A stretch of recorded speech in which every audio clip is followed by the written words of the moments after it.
You might already know that aperture is one of the most important variables in photography, of course alongside ISO and shutter speed. If you missed my previous video about shutter speed, then please pause here, watch that one, and come back later. Firstly, what is aperture? We can easily say that it is the opening in the lens through which light enters the sensor. Comparing it to your eye, for example, the aperture is basically the pupil of your lens. So what does aperture control? It controls two main things: the exposure and the depth of field. Let's start with how aperture affects the overall exposure in your picture. We have a large aperture, meaning that it's more open and more light reaches the sensor. And then we have a small aperture.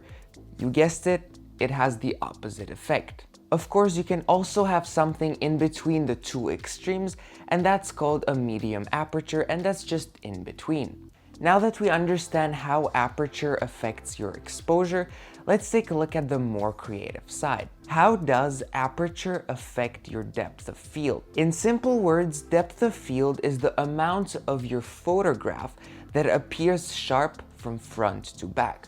Some of your pictures might have a shallow depth of field, meaning that the background is completely blurred and is out of focus, and some a deep depth of field, meaning that both parts of an image are completely sharp, so the back and the front. With a shallow depth of field, you are able to create images that separate your subject from the background. Remember that a large aperture creates a large amount of background blur, also known as bokeh. And a small aperture makes the image completely in focus. You will most likely use a large aperture for portraits or any scenario where you want to separate your subject from the background. For landscape and architectural photography, a small aperture will be the best way to go. If you look at these two images, courtesy of photographylight.com, you will see what impact a large versus small aperture might have on your subject. So now that you understand how on earth do you adjust this parameter on your camera, it will be reflected as an f-stop or a f number. Your aperture will be expressed in this format, for example, f8. You will be able to change it based on how much light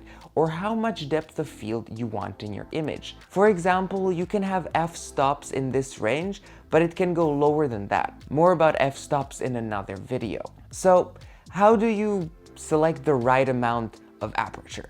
Firstly, it depends on your scenario and whether or not you are shooting at night or during the day. When shooting during the day, your apertures will look something like this, and during the night, they will be inverted and look something like this. You might be confused right now because you might want to shoot a shallow depth of field during the day, but can't because of how bright it is.